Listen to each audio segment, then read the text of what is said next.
네, 안녕하세요. 기자왕 김제 채널 김태현입니다. 오늘은 법무법인 로고스의 최강용 변호사와 함께합니다. 네, 안녕하십니까. 최강윤 변호사입니다. 오늘은 최근에 가장 큰 이슈죠. 연예인 박수홍 씨가 최근에 굉장히 송사에 휘말렸습니다. 가족들 간에 분쟁이 있는데 특히 이제 형이 만든 기획사가 박수홍이 벌어다준 재산을 다른 쪽으로 많이 빼돌렸다 이런 의혹이 나오고 있는데요. 여기에 대해서 오늘 한번 쟁점하고 이 소송 도대체 어떻게 될 것인가 과정하고 승소 가능성까지 한번 짚어보도록 하겠습니다. 어젠가요, 박수홍 씨가 이제 소송 대리인을 선임해가지고 법적인 절차로 나아가겠다라고 해서 법무법인 S 쪽에서 이제 예. 언론 보도 자료를 냈죠. 그 언론 보도 자료의 근거에서 어떤 법률적인 이야기를 좀 드리고자 합니다. 오늘은 예, 그래서 일단은 이 사건을 접했을 때 어땠나요? 대충 봤을 때는 어떠셨어요? 일단 형제간의 분쟁이 왕왕 있습니다. 제가 하고 있는 사건 중에도 한 건이 있고요. 힘든 소송이 될 수가 있다. 왜냐하면 일단 박수홍 씨는 법률 전문가가 아닌 상태에서 전적으로 형한테 권한을 다 위임한 채로 30년이라는 긴 시간이 흘렀잖아요. 예, 무려 30년. 예, 법이라는 거는 이제 법적 안정성이라는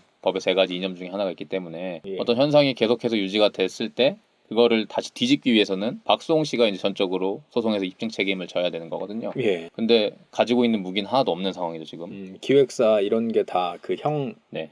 형이 30년 동안 철저하게 작업을 해놨다면 예. 그 100억 주장하고 있는 100억에서 얼마 몇 억을 가져올 수 있을지는 굉장히 힘든 소송이 될 수가 있다. 그러니까 박수홍 씨가 네. 지금 분배해야 될 게 100억이 있는데 분배가 안 됐다. 그러니까 그걸 7대3으로 나눠야 된다라고 하고 있는데 그게 입증 책임이 박수홍 입증 씨가 책임도 있으니까 있고 이제 또 법에는 이제 형사적으로는 공소시효의 문제가 있고 민사적으로는 소멸시효의 문제가 있는 거거든요. 예, 그러니까 30년이란 너무 긴 세월 동안 너무 방치돼 있었다. 네. 이 문제가. 그래서 네, 너무 조금- 골마버렸다. 네, 그런 라고 볼 수 있을 것 같습니다. 그럼 이거 어디서부터 들어가야 될까요? 일단 형사건에서 처벌받는지 아닌지에 따라서 결국 민사사건도 채권이 발생하는지 안 하는지가 결정될 것이기 때문에 형사건이 어떻게 진행될지를 한번 예측해 보는 게 첫 예. 번째일 것 같습니다. 그러니까 형사부터 보통 진행을 한다고 네. 보시면 될 것 같은데 형사건 어떤 쟁점이 있나요 지금? 일단은 업무상 횡령이 가장 주된 적용 법조가 될 것이고 근데 이제 언론에서 많이 나온 거는 뭐 예. 친족 상도례라고 해서 친족 간의 범죄는 처벌하지 않는다 이런 예, 예. 형법상 조문 얘기가 나오는데 사실 이 사건에는 박수홍 씨하고 박수홍 씨 형님이 있지만 그 중간에는 그 법인이 하나 껴 있거든요. 어제 이제 보도자료에 따르면 주식회사 메디아붐이라는 회사가 박수홍 씨와 박수홍 씨의 형이 박수홍 씨의 출연료를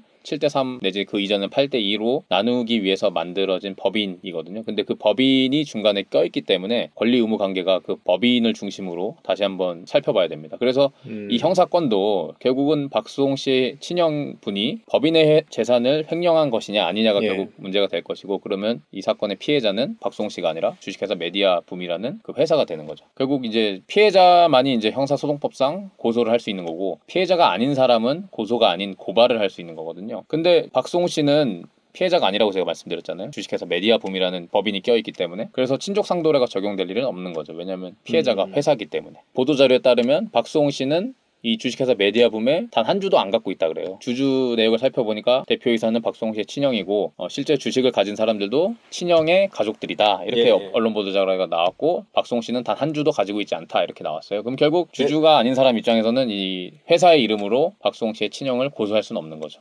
그럼 내 돈 내놔라 하고 누구한테 그래야 돼요? 결국 박수홍 씨는 이제 고발인으로서 예. 직접 피해자가 아니기 때문에 고발인으로서 박수홍 씨의 친형을 고발을 해야 되는 상황이 된 겁니다. 메디아붐에 돈을 빼앗아 갔어요. 네, 그런 라고 거죠. 고발을 하는 거죠. 근데 이게 왜 문제가 되냐면 주식회사의 어떤 그 소송 대리권은 대표이사가 행사하게 되어 있는데 대표이사가 지금 박수홍 씨의 친형이잖아요. 근데 대주주도 박수홍 친형이고. 네, 그러니까 이제 고소를 해달라고 요구할 수가 없는 거죠. 왜냐면은 주주들이 다 그렇게 박수홍 씨의 친형의 우호적인 사람들로 구성되어 있는 걸로 보이기 때문에 내가 나를 고소하는 건 말이 안 되니까. 예, 약간 사실상 그런 뭐 상황이 그런 된 상황이니까. 겁니다. 예. 그 다음은 어떻게 되나요? 그 다음은 일단 이 처벌되는지 안 되는지를 예. 살펴봐야 되는데 또 문제가 뭐냐면 아까 말씀드렸다시피 이 30년이라는 시간이 흘렀기 때문에 형법에는 그 공소시효라는 게 있지 않습니까? 시간이 흘러가면 과거에 있었던 행위를 처벌을 못하는 건데 업무상 횡령이 아마 주된 적용법조가 될 것이다 라고 말씀드렸는데 업무상 횡령의 공소시효가 형사소송법상 10년으로 정해져 있습니다. 그래서 10년 이전에 이루어진 업무상 횡령 행위 그러니까 30년 동안 네. 차곡차곡 아마 재산을 빼돌렸을 거 아니에요?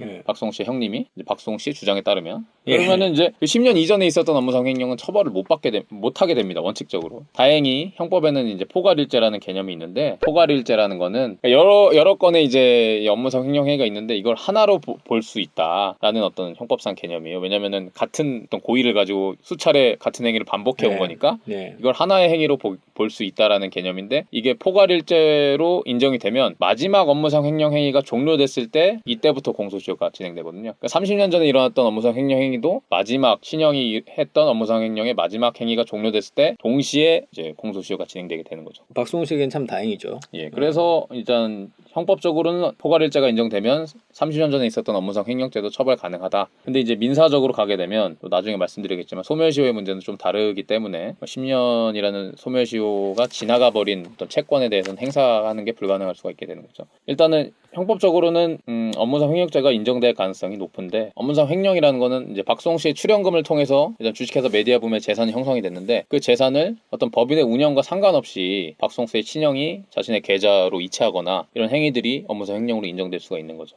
근데 중요한 거는 아까 피해자가 주식회사 메디아붐이라는 회사라고 네. 말씀드렸잖아요. 네. 그럼 이 회사가 박수홍 씨의 친형에 대해서 손해배상 채권을 민사적으로 가지게 되는 거죠. 채권자는 또 박수홍 씨가 아니라 주식회사 메디아붐이 되는 거죠. 아, 복잡하네요. 그러면 이제 박수홍 씨는 어떻게 그 채권을 네. 행사해가지고 자신의 어떤 재산으로 다시 돌려올 수 있을까? 이게 그러니까 또 민사소송의 문제가 되는 거죠. 그러니까 메디아붐이라는 회사가 그 박수홍 씨 친형한테 받을 돈이 생겼다라고 해서 이제 형사건이 잘 진행됐다 하더라도 박수홍 씨가 직접적인 채권자가 되는 게 아니라 주식회사 메디아붐이 친형에 대해서 손해배상 채권을 가지게 됐다라는 것만 어떻게 증명이 됐다라는 거죠.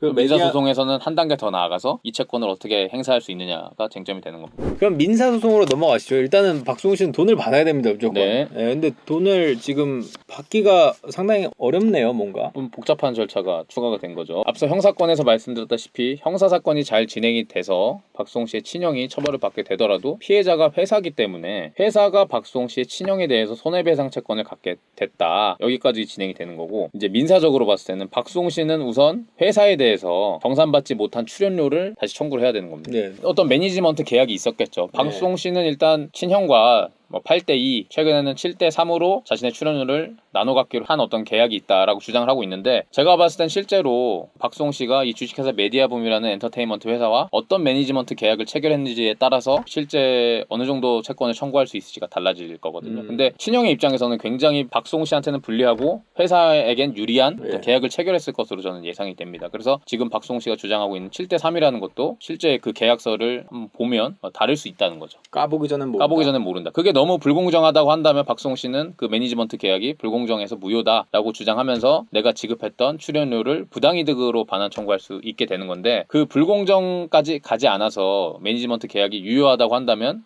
그 불리한 그 매니지먼트 계약에 따라서 정산금을 청구할 수밖에 없는 거기 때문에 그것이 이제 7대3보다는 훨씬 더 불리하게 작성돼 있을 가능성이 높다. 일반적으로는 그럴 가능성이 높다. 예, 굉장히 높죠. 왜냐하면 박수홍 씨는 친형한테 다 모든 걸 믿고 맡긴 거잖아요. 어떤 계약 행위나 또 출연료에 대한 정산권을. 근데 형 입장에서는 굉장히 법인한테는 유리하게 하고 법인은 박수홍 씨한테는 불리하게 매니지먼트 계약을 체결했을 가능성이 높다. 그래서 박수홍 씨가 회사에 대해서 어떤 정산금 채권이 발생을 했어요. 소송을 통해서 승소했을 때. 그럼 이제 회사가 박수홍 씨 친형에 대해서 가지고 있는 손해배상 채권을 이제 대신 대위 행사할 수가 있거든요. 회사가 박수홍 씨 친형한테 받아야 될 돈을 박수홍 씨가 그거 내가 대신 받을게. 왜냐하면 법인에는 재산이 없을 것이 좀 이제 명백할 거기 때문에 이 회사가 가지고 있는 재산이라는 건 결국 박수홍 씨 친형에 대해서 가지고 있는 손해배상 채권이 전부일 거기 때문에 이 회사가 청구하지 않는 경우에는 박수홍 씨가 이를 대신 행사해서 박수홍 씨 친형에게 회사한테 줘야 될 손해배상 채권을 나한테 줘라 라고 채권자 대위권을 행사해서 되찾아올 수 있는데, 사실 이 모든 문제는 이 중간에 법인이 껴있기 때문에 이렇게 복잡하게 되는 거죠. 단순히 친형하고 둘이서 그냥 위임계약에 따라서 출연료를 그냥 정산하기로 약정을 했으면 굉장히 간단하게 형한테 바로 피해자로서 형사 이제 고소를 하고 그에 따른 어떤 손해배상 채권을 지급받으면 되는 건데, 중간에 회사가 껴있기 때문에 우선은 회사가 형에 대해서 손해배상 소송을 해서 승소를 해야 되고, 박수홍 씨는 회사에 대해서 정산금 소송을 해가지고 승소를 한 뒤에 이제 회사의 채권을 대신 행사하는 방안으로 나아가야 되는 거죠. 근데 실제로 소송은 어떻게 되냐면 이 세 소송을 하나의 소송으로, 실제로는 이제 박수홍 씨가 회사에 대해서 정산금 소송을 하면서 동시에 회사가 이제 친형한테 가지고 있는 손해배상 채권을 대위 행사하겠다라고 피고를 2명으로 잡고 소송에 들어갈 것으로 예상이 됩니다.